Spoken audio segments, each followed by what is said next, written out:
Hello tech buddies మనం ఎప్పుడైనా ఎదురు చూస్తున్న సేల్ అయితే వచ్చేసింది. అదే Flipkart big billion days and Amazon great Indian festival. ఈ సేల్లో మొబైల్ ఫోన్స్కి మంచి డిస్కౌంట్స్ ఉన్నాయి. వీడియోని అయితే ఎక్కడ స్కిప్ చేయకుండా ఎండ్ వరకు అయితే చూడండి. 30K లోపు 10K నుంచి 30K లోపు బెస్ట్ మొబైల్స్ ఏంటో చెప్తాను.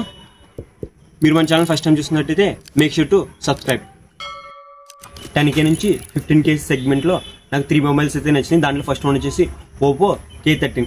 దీంట్లో Snapdragon 6 Gen 3 processor, 15MP main camera, 2MP ultra wide angle camera, 16MP front camera, 7000 mAh battery, 80 watts super hook charging and 6.67 inches AMOLED display అయితే వస్తుంది. సెకండ్ వచ్చేసి పోకో M7 Plus. దీంట్లో Snapdragon 6S Gen 3 processor, 15MP main camera, 8MP front camera, 7000 mAh battery, 33 watts fast charging and 6.9 inches LCD డిస్ప్లేతో వస్తుంది. Third one వచ్చేసి IQ G10X. దీంట్లో MediaTek Dimensity 7300 processor, 15MP main camera, 2MP ultra wide angle camera, 8MP front camera, 6500 mAh battery, 44 watts flash charging, 6.7 LCD డిస్ప్లేతో అయితే వస్తుంది. 15 to 20K సెగ్మెంట్లో 3 phones వచ్చాయి నాకైతే. అవి ఏంటంటే Vivo T4 and IQ Z10. ఈ రెండు సేమ్ ఫీచర్స్ వస్తున్నాయి. మీకు ఏది నచ్చితే అది తీసుకోండి. Snapdragon 7S Gen 3 processor, 15MP main camera, 2MP ultra wide angle camera, 32MP front camera, 7300 mAh battery, 90 watts flash charging, 6.7 inches AMOLED display అయితే ఈ రెండు ఫోన్స్ వస్తున్నాయి. రెండింటిలో మీకు ఏది ఇష్టమైతే అది తీసుకోండి. Second one CMF2 Pro. దీంట్లో MediaTek Dimensity 7300 Pro processor, 15MP main camera, 15MP telephoto lens, 8MP ultra wide angle కెమెరాతో అయితే వస్తుంది. దీంట్లో 16MP front camera, 5000 mAh battery, 6.7 inches AMOLED display అయితే వస్తుంది.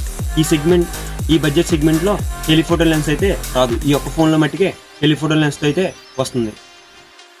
20 to 25K బడ్జెట్లో నాకు ఈ 4 ఫోన్స్ అయితే బెస్ట్ అనిపించినాయి. అవేంటో చూద్దాం. ఫస్ట్ వన్ వచ్చేసి IQ Neo 10R. దీంట్లో Snapdragon 8S Gen 3 processor, 15MP main camera, 8MP ultra wide angle camera, 32MP front కెమెరాతో ఈ ఫోన్ అయితే వస్తుంది. అలాగే 6400 mAh battery, 8 watts fast charging and 6.78 inches AMOLED display అయితే ఈ ఫోన్ వస్తుంది. ఈ సెగ్మెంట్లో ది బెస్ట్ గేమింగ్ ఫోన్ అని చెప్పొచ్చు. సెకండ్ వన్ వచ్చేసి రియల్మీ T4 Pro. దీంట్లో స్నాప్డ్రాగన్ 7 Gen 4 ప్రాసెసర్ అయితే యూజ్ చేశారు. 15MP main camera, 8MP ultra wide angle camera, 15MP front camera, 7000 mAh battery, 80 watts fast charging, 6.8 inches AMOLED display అయితే వస్తుంది. ఇది కూడా బెస్ట్ గేమింగ్ ఫోన్ అని చెప్పొచ్చు. థర్డ్ వన్ వచ్చేసి మోటరోలా 860 Pro. దీంట్లో మీడియాటెక్ డైమెన్సిటీ 8350 ఎక్స్ట్రీమ్ ఎడిషన్ ప్రాసెసర్ని అయితే యూజ్ చేశారు.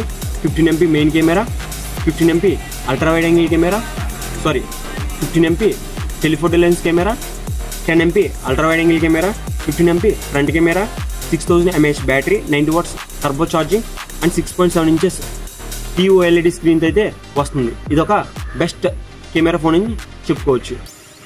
అండ్ ఫోర్త్ వన్ వచ్చేసి రెడ్మీ నుంచి Xiaomi 14 CV. దీంట్లో Snapdragon 8S Gen 3 processor, 15MP main camera, 12MP ultra wide angle camera, 15MP telephoto lens camera and 32MP front camera. దీంట్లో రెండు 32MP front కెమెరాలు అయితే వస్తాయి. 4000 mAh battery, 67 watts fast charging, 5 inches and 6.7 inches AMOLED display అయితే వస్తుంది. Best camera mobiles వచ్చేసి 20 to 25 సెగ్మెంట్లో అయితే Xiaomi 14 CV and Motorola 860 Pro. ఈ రెండు అయితే బెస్ట్ కెమెరా మొబైల్స్ అని చెప్పుకోవచ్చు. 25 నుంచి 30K బడ్జెట్లో నాకు ఒకటే బెస్ట్ అనిపించింది. అది IQ Neo 10. దీంట్లో ఫీచర్స్ వచ్చేసి Snapdragon 8S Gen 4 processor, 15MP main camera, 8MP ultra wide angle camera, 32MP front camera, 7000 mAh battery, 120 watts flash charging, 6.78 inches AMOLED display అయితే ఈ ఫోన్ వస్తుంది. మరి మీకు ఏది నచ్చిందో కింద కామెంట్ సెక్షన్లో చెప్పండి. They call me Tech Butch, I'm the one spinning tech tips, tricks till the day is done. From gadgets to gaming, I'm in the zone.